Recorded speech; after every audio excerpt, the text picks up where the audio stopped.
Well, one of the first incidents I had with racism, I had just returned back home here to the United States from my parents' assignment overseas. I was age 10, 1968, and I was in the 4th grade.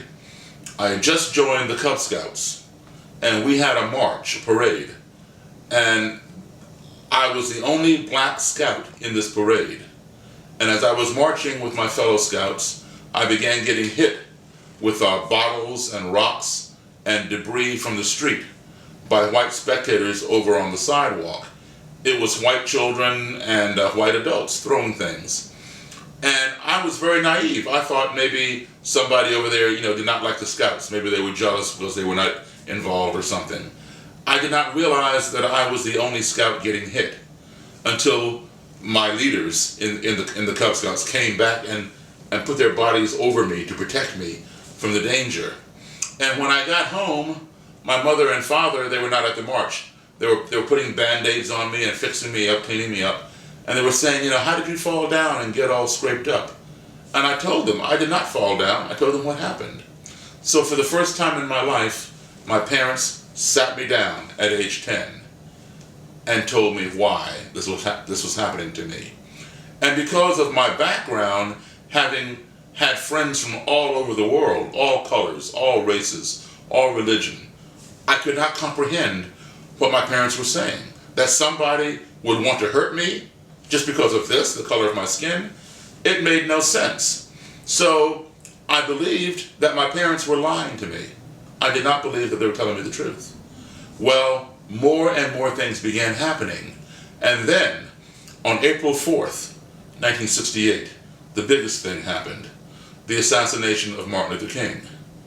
And not just my area, but the entire country went up in flames with rioting, setting fires, all kinds of violence.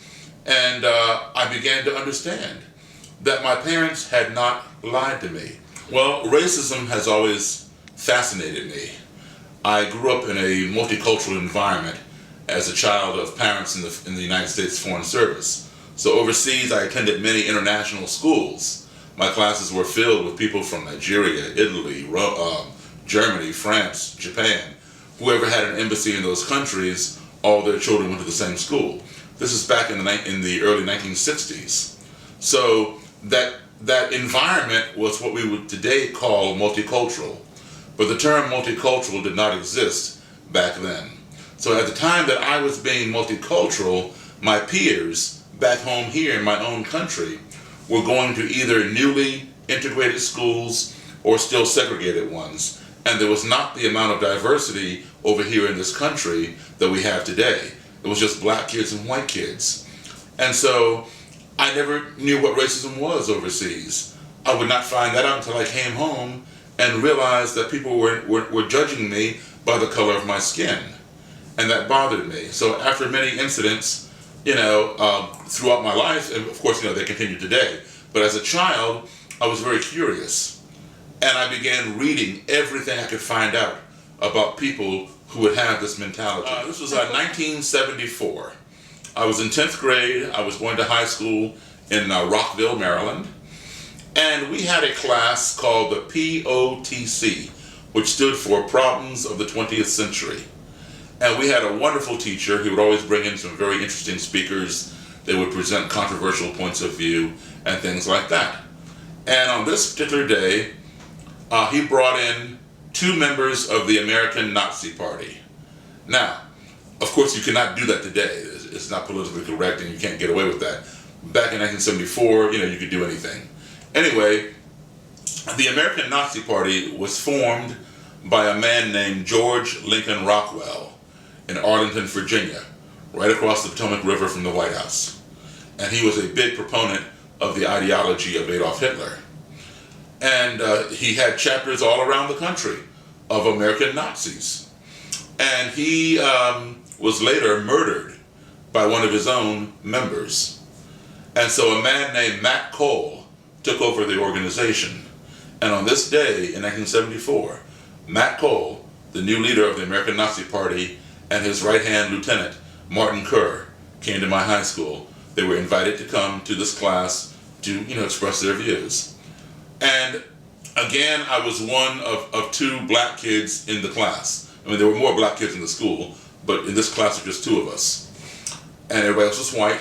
And Matt Cole was standing at the front of my classroom espousing all these views of white supremacy.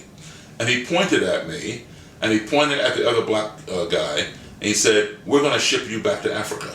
And all you Jews out there, you're going back to Israel." And I just sat there looking at this man like, what is he talking about? I didn't say anything, I just looked at him. And somebody, one of my fellow students, said, "What happens if they don't go?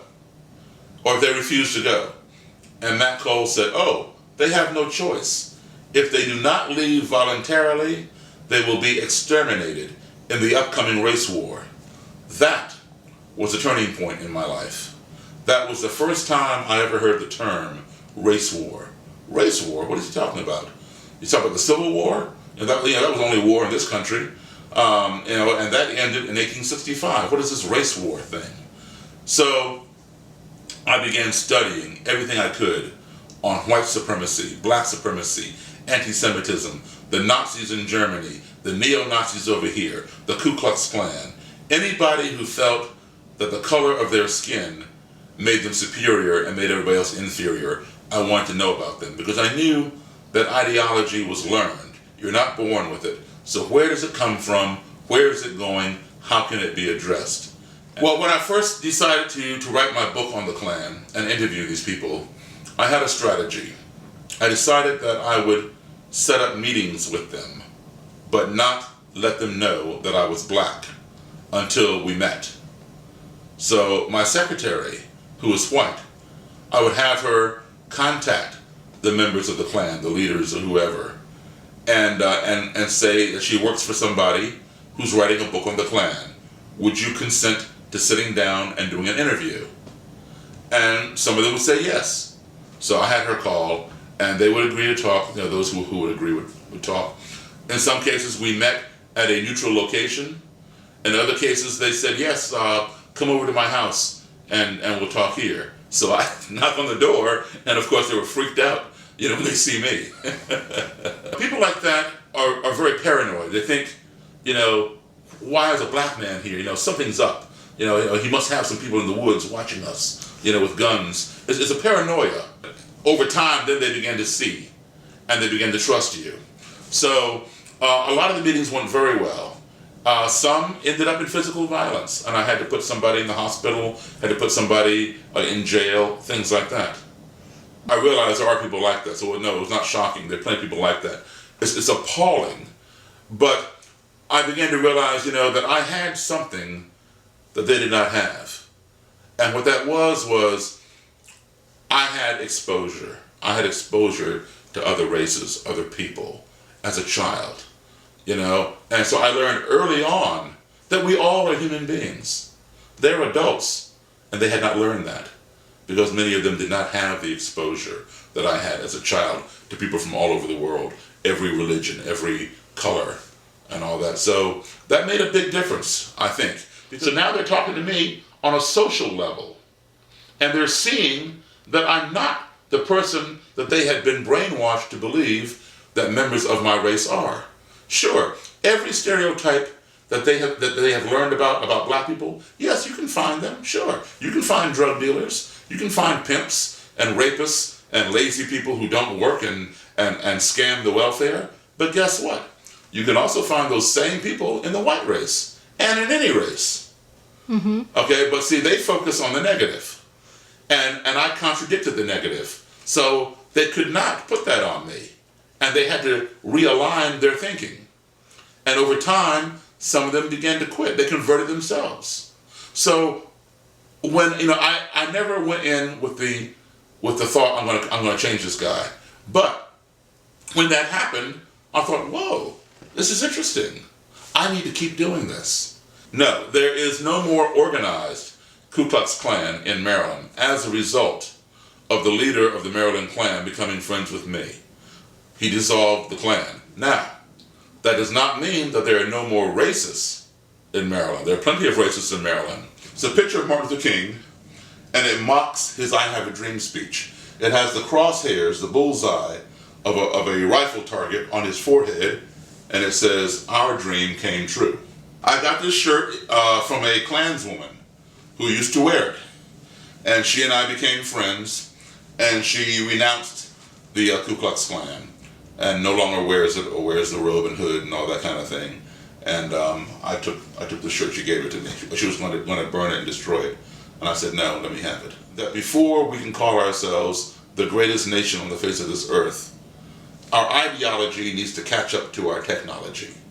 And when we get them both up there, then yes, we can argue that. Because, I look at it this way. Look, go back to Obama's first election. You had Hillary Clinton, before he was nominated. You had Hillary Clinton, Mitt Romney, Barack Obama, John McCain. Okay, these people. And every time you turn on the news, the biggest story was, can a woman be president of the United States? Can a black man be president? Can a Mormon be president? Who cares what religion somebody is? Who cares what gender they are? Who cares what color they are? I want a president that can lead my country. I don't care if it's female, what religion, what color they are. We're so concerned, we're obsessed with this, but yet we call ourselves the greatest, most advanced country. You go around and you look at some third world countries, they have female presidents, they have female prime ministers. So apparently their ideology is a lot higher. They have a higher standard than we do. We're worried about trivial stuff. They may not be as technologically advanced as we are, but ideology-wise, they are light years ahead of us. Voting for Obama does not make everybody a non-racist. Because there are still racists out there who did not vote for Obama. You'll find that most white people, in regards to us putting in Obama twice in office, most white people will say, we've come a long way. Most black people will say, we still have a long way to go. I think that, this is a demonstration of the poor quality of American justice. It's a demonstration of the racism that still exists in this country. The George Zimmerman, Trayvon Martin case. There is no way that I could have shot somebody, even in self-defense, and walked out of the police station. Okay, so let's give George Zimmerman the benefit of the doubt. Okay? Let's say that he really thought something, let's say he wasn't racist. Okay, I think he was. But let's say he wasn't. He follows this guy because he really thinks this guy is up to something. And he confronts him, something happens, he has to draw his gun and he shoots him. Even in self-defense, okay? He killed somebody by accident because the guy was not doing anything. Trayvon Martin was innocent. And you killed an innocent man. You made a mistake. You still should pay for it. If I run through a red light because I didn't see it and I hit somebody's car, can I say I shouldn't have to pay for your car because I made a mistake? I didn't see the light? No. If he made a mistake, he should pay for it.